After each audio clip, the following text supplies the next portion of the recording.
কাজের মাসি শাড়ি এবং পেটিকোট গুটিয়ে বসে আছে। পাশে ছোট্ট একটা নারকেল তেলের শিশি হাতে তেল নিয়ে কি যেন করছে।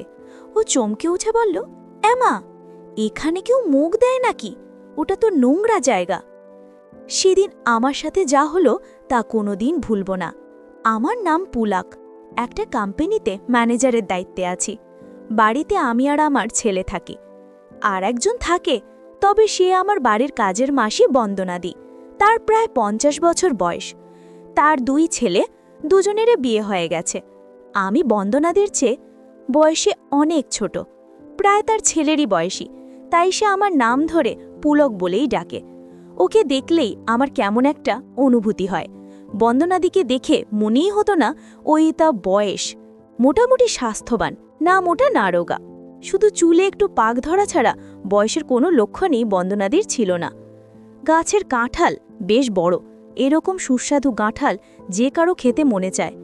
বন্দনাদি যখন উবু হয়ে বসে ঘর মুছত, তখন তার দিকে তাকিয়ে থাকতে আমার খুব ভালো লাগত।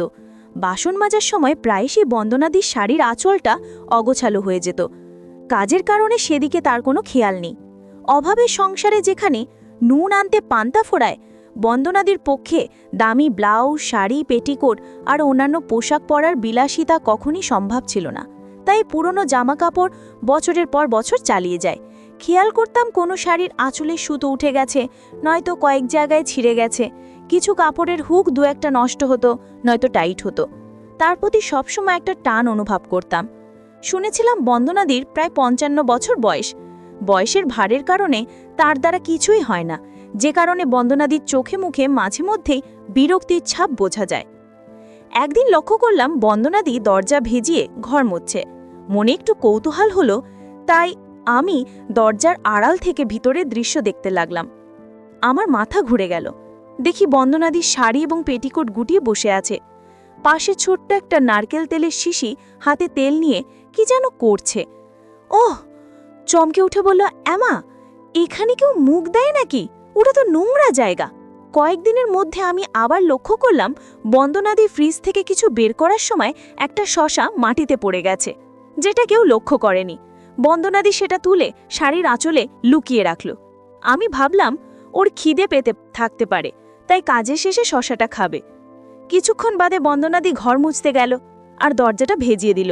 আমি আবার দরজার ফাঁক দিয়ে ভিতরে উঁকি মারলাম। ভিতরের দৃশ্য দেখে আমি সত্যি সত্যি চমকে উঠলাম। আমি দেখলাম আজও বন্দনাদি আগের মতো বসে আছে, হাতে সেই শসা ধরে রেখেছে। অদ্ভুত কাজকর্ম দেখে আমার অবস্থা খারাপ হয়ে গেল। মিনিট 10 বাদে হঠাৎ বন্দনাদি ফ্লোর খামচে ধরে স্থির হয়ে রইল। আমি কোনোভাবে ওইখান থেকে পালিয়ে বাথরুমে চলে গেলাম। কিছুক্ষণ বাদে আমিও ফ্রেশ হয়ে বেরোলাম। এই ঘটনার পর থেকে আমার মনের মধ্যে বন্দনাদিকে নিয়ে নানান চিন্তা ঘুরপাক খেতে থাকে। কিছু বুঝে উঠতে পারছিলাম না কিভাবে কি করব, কিন্তু ওর সাথে আমার বয়সের ব্যবধান এতটাই ছিল যে আমি ওকে এই প্রস্তাব দেবার সাহস পাচ্ছিলাম না। একদিন সাহস করে বন্দনাদিকে বললাম, বন্দনাদি, সিনেমা দেখতে যাবে? শুধু তুমি আর আমি সিনেমা দেখব? বন্দনাদি বলল, হ্যাঁ যাব। তুমি নিয়ে যাবে? কাজের চাপে কতদিন সিনেমা দেখিনি, কবে যাবে বলো? আমি বললাম, আগামীকাল আমার বাড়িতে লোক থাকবে না, তাই কালই যাব। আমি বাড়ি থেকে বেশ কিছু দূরে একটা সিনেমা হলে চলতে থাকা একটা হিন্দি সিনেমার টিকিট কেটে রাখলাম। পরের দিন বন্দনাদি একটু সেজে গুজেই এলো। আমি সেদিন ওকে আমার বাড়ির কাজ করতে বারণ করলাম এবং ওকে তখনই বেরিয়ে পড়লাম। সিনেমা হলে ফাঁকা জায়গা দেখে দুজনে পাশাপাশি বসলাম। সিনেমা শুরু হলো, তখন হলে অন্ধকার হয়ে গেল। একটু ক্ষুধা অনুভব করায় দুটো ডাব ধরলাম খাবার জন্য, কিন্তু খুব একটা প্রতিবাদ করল না। আমার সাহস বেড়ে গেল। বন্দনাদি বলল, পুলক, কি করছে বলো তো? কেউ দেখলে কি ভাববে? আমি বললাম, কেউ দেখতে পাবে না গো, তাছাড়া তোমারও তো ভালো লাগছে। বন্দনাদি কৃত্রিম রাগ দেখিয়ে বলল, ভালো লাগলে সে কাজটা করতে হবে নাকি? জানো আমি বয়সে তোমার চেয়ে কত বড়? তুমি আমার ছেলের মতো, তাছাড়া এটা ঠিক না। আমি বললাম, বন্দনাদি, এসব কোনো ব্যাপার না, সবকিছু বয়স দেখে হয় না। আমি জানি তোমার অনেক ইচ্ছা আকাঙ্ক্ষা শখ আছে, আর আমারও ইচ্ছা আছে। বন্দনাদি আর কিছু বলল না। আমি আমার ব্যাগে একটা শসা নিয়ে গেছিলাম। আমি ব্যাগ থেকে শসাটা বের করলাম। বন্দনাদি বলল, এটা কি আমায় খাওয়ানোর জন্য নিয়ে এসেছো? আমি মুচকি হেসে বললাম, না গো, ঠিক খাওয়ানোর জন্য নয়। আমি এটা এনেছি অন্য কারণে, একটু পরেই বুঝতে পারবে। বন্দনাদি বলল, তার মানে তুমি কি বলতে চাইছো? আমি বললাম, একদিন তুমি আমাদের বাড়িতে ঘর মুছতে গিয়ে শশা দিয়ে যে কাজটা করেছিলে সেটা আমি লুকিয়ে লুকিয়ে দেখেছিলাম। বন্দনাদি আমার কথা শুনে একটু লজ্জা পেল। কিছুক্ষণ পর মনতা ভেঙে বলল, হ্যাঁ, ঠিকই দেখেছ। কি করব, আমার বরের 85 বছর বয়স হয়ে গেছে, এখন আর আগের মতো কোনো কিছুই পারে না, আমার কষ্ট কেউ বোঝে না। আমি বললাম, বন্দনাদি, একটা কথা বলবো, রাগ করবে না তো? তুমি আমাকে একটা সুযোগ দাও। আমার কাছে জাদুর লাঠি আছে, তুমি জাদুর লাঠিটা ব্যবহার করে দেখো, দেখবে তোমার মন ভরে যাবে, তোমার খুব মজা লাগবে। বন্দনাদি বলল, না না, তোমার বউ জানতে পারলে আমায় খুন করে দেবে। আমি জবাব দিলাম, আমি ওকে কিছুই জানতে বা বুঝতে দেব না, যা হবে সব কিছুই চুপি চুপি। বন্দনাদি আর কিছুই বলল না। আমি এবার আশীর্বাদ করলাম। কিছুক্ষণ যেতেই কেমনভাবে যেন কেঁপে উঠল বন্দনাদি। আমার মনে হলো জল ফেলেছে, এমনভাবে ফেলেছে যে সামনে সিটে গিয়ে পড়ল। ভাগ্যিস ওই সময় ওই সিটে কোনো দর্শক ছিল না। দীর্ঘশ্বাস ছেড়ে বলল, এভাবে আশীর্বাদ করতে নেই, তুমি পরের বার জাদুর লাঠি দিয়ে আশীর্বাদ করবে। কিন্তু আমি বললাম, সুযোগ পেলে আগামীকালই করব। পরের দিন বন্দনাদি ঠিক সময় আমাদের বাড়িতে কাজে এলো। সৌভাগ্যক্রমে ওই সময় আমার বাড়িতে কেউ ছিল না। আমি বন্দনাদিকে আমার রুমে নিয়ে গিয়ে আমার পাশে বসিয়ে নিলাম। বন্দনাদি বলল, পুলক, এতক্ষণ বসে বসে ভাবছিলে নাকি কখন বন্দনা আসবে আর কখন তুমি আশীর্বাদ করবে? জাদুর লাঠি তো দেখছি কেমন যেন হয়ে আছে। আমি বললাম, ঠিকই বলেছ। এই বলে আশীর্বাদ করতে শুরু করলাম। বন্দনাদি চমকে উঠে বলল, এমা, এখানে কেউ মুখ দেয় নাকি? ওটা তো নোংরা জায়গা। আমি বললাম, বন্দনাদি, তোমায় একটা নতুন অভিজ্ঞতা করাচ্ছে, তোমার খুব ভালো লাগবে। 30 মিনিটের মধ্যে এভাবেই কেটে গেল। আমি বন্দনাদিকে বললাম, জানো, তুমি যখন আমার সামনে ঘর মুছতে, আমি তখন তোমার দিকে একভাবে তাকিয়ে থাকে, সারাদিন তোমার কথায় কল্পনা করি। আজ দিয়ে আমার সেই ইচ্ছে পূরণ হয়ে গেল। বন্দনাদি আদর করে মুচকি হেসে বলল, উফ, এই ছেলেটা ভারী দুষ্টি হয়েছে রে ভাই, তুমি তো দেখছি পাগল হয়ে যাচ্ছ। আমি বারণ করলে তুমি আমার কথা শুনবে না, আমি জানি। নাও, যা ইচ্ছে তাই করো। এভাবে আরো ঘন্টাখানেক পর বন্দনাদি ফ্রেশ হতে গেল। কিছুক্ষণ পরে সে আমাকে দেখে বলল, কি গো, তুমি ফ্রেশ হবে না? যাও, ফ্রেশ হয়ে এসো, আমি বিছানার চাদরটা পাল্টে দিচ্ছি, নাও উঠে পড়ো। এরপর আমি উঠে বাথরুমে চলে গেলাম। ঘরে ঢুকে দেখি বন্দনাদি নতুন চাদর বিছিয়ে দিয়ে পেটিকোট পরিয়ে আমার ঘরের কাজকর্ম করছে। আজকের পর থেকে তাকে আর কোনোদিন ফ্রিজ থেকে শসা বা বেগুন নিতে দেখিনি।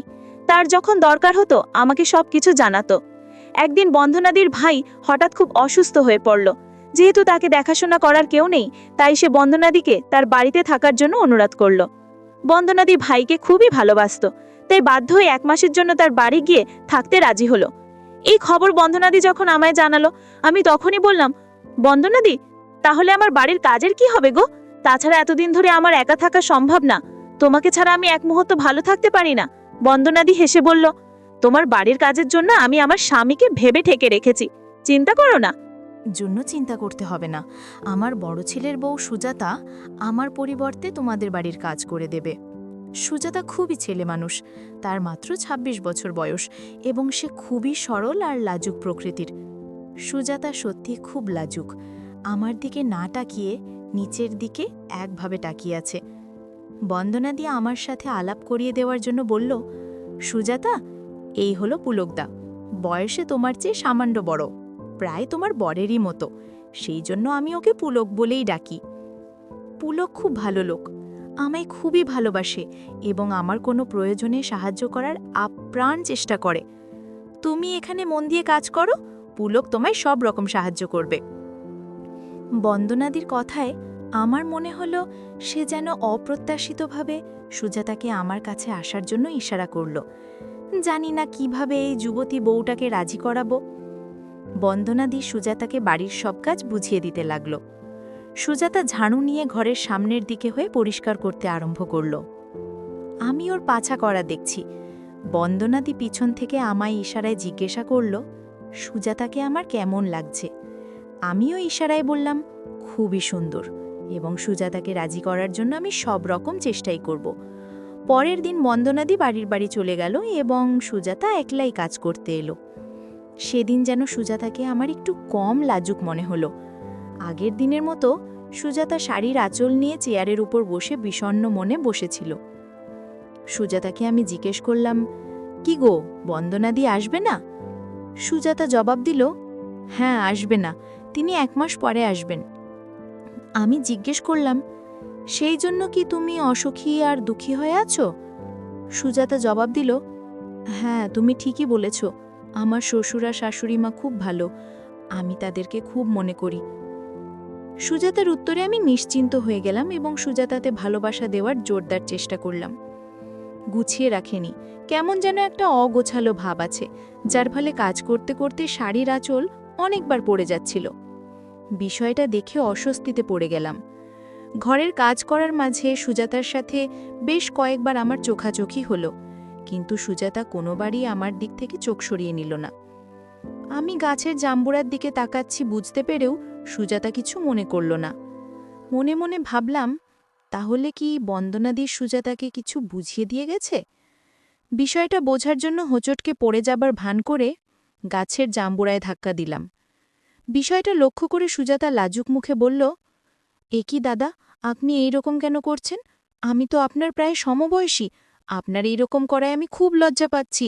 তাছাড়া আমার খুব ভয় করছে, আমার শাশুড়িমা জানতে পারলে আমায় মেরেই ফেলবে, প্লিজ এসব করবেন না। আমি মুচকি হেসে বললাম, সুজাতা, তুমি তো নিজেই বললে আমি তোমার সমবয়সী। ভেবে দেখো, আমি তোমার স্বামীরই বয়সী। স্বামীকে যখন লজ্জা পাও না, তখন আমাকেই বা লজ্জা পাচ্ছ কেন? তাছাড়া বন্দনাদিকে ভয় পাওয়ার তোমার কোনো কারণ নেই। আমার আর বন্দনাদির মধ্যে ভালো বন্ধুত্ব হয়েছে। সুজাতা চমকে উঠল, কি বলছেন আপনি? আপনি তো শাশুড়িমার ছেলের বয়সী, এই বয়সে শাশুড়িমা আপনার সাথে? না, এটা হতেই পারে না। আমি বললাম, সুজাতা, তুমি বিশ্বাস করো, আমি বন্দনাদের খুব কাছের একজন মানুষ, তার সাথে সিনেমা হলে গিয়েছি, অনেক আনন্দ করেছি, এমনকি তার সম্মতিতেই সবকিছু হয়েছে। সুজাতা চিচিয়ে উঠল, একদম বাজে কথা, শাশুড়িমা আপনার সাথে কখনোই সম্ভব নয়। তাছাড়া আমার শ্বশুরমশাই এখনও যথেষ্ট ক্ষমতাবান, তাকে ছেড়ে আপনার সাথে কিভাবে রইল? না, আমি কিছুতেই মানতে পারছি না। সুজাতা কোনোভাবেই মানতে চাইছিল না, তাই আমি কিছু প্রমাণ দিলাম, যেমন কোথায় জন্মদাগ আছে, কোথায় তিল আছে, ছোট ছোট চুল কোঁকড়ানো ইত্যাদি। বন্ধুরা, ইউটিউবের কঠোর নিয়মের কারণে আরও কিছু বিষয় সরাসরি বলা যাচ্ছে না। তোমরা কমেন্টে দেওয়া লিঙ্ক থেকে আমার ওয়েবসাইট ভিজিট করো, সেখানে একদম খোলামেলা গল্প দেওয়া আছে, যেগুলো ইউটিউবে পাওয়া যায় না। সুজাতাকে সবকিছুর প্রমাণ দেওয়ার পর স্তম্ভিত হয়ে বলল, সত্যি তো, সব ঠিক বলছেন, কিন্তু আপনি এত কিছু কি করে জানলেন? তাহলে সত্যি কি শাশুড়িমা এবং আপনার মাঝে? তা না হলে তো এত বিশদ বিবরণ আপনি দিতেই পারতেন না। সেই জন্যই কি বেশ কিছুদিন শাশুড়িমাকে বেশি উৎফুল্ল দেখছি? ইস, আমি তো ভাবতেই পারছি না। আমি সুজাতার হাত ধরে বললাম, দেখো সুজাতা, তুমি খুব ভালো করে বুঝতে পারছ, আমার এবং বন্দনাদির মাঝে গভীর সম্পর্ক না থাকলে আমি এত কিছু কখনোই বলতে পারতাম না। 50 বছরের মহিলার সাথে বন্ধুত্ব করতে পেরেছি, এখন তোমার মতো আমার সমবয়সী যুবতী মেয়ের সাথে বন্ধুত্ব করলে আমার ভালো লাগবে। সুজাতা খুব লজ্জিত হয়ে শাড়ির আঁচলে মুখ লুকিয়ে বলল, ইস, পুলকদা, আপনি খুবই অসভ্য, কি সব কথা বলছেন? আপনি শাশুড়িমার সাথেও কি এভাবে কথা বলেছেন? আমি হেসে বললাম, আরে এসব কোনো ব্যাপার না, আমি তোমাকে আস্তে ধীরে সব বুঝিয়ে বলবো। আমার মনে হলো সুজাতার লজ্জা বেশ খানিকটা কমেছে। সুজাতার কাছে 2টো জবা ফুল ছিল, সেখান থেকে একটা হাতে নিয়ে বললাম, বিশ্বাস করো সুজাতা, তুমি অনেক ভালো থাকবে। তাছাড়া তোমার যা মাইনে দিই তার সাথে 1000 টাকা বকশিশ দিব। সুজাতা বলল, কিন্তু পুলকদা, আপনি আমার শাশুড়িমার সাথে যে কাজ করেছেন, তাহলে তো এক হিসাবে আপনি আমার শ্বশুর হলেন। আমি বললাম, ও, তাহলে তো আমি তোমার সমবয়সী শ্বশুর, কাজেই তোমার কোনো অসুবিধা নেই। আর হ্যাঁ, এইভাবে আমায় পুলকদা আপনি বলে ডেকো না।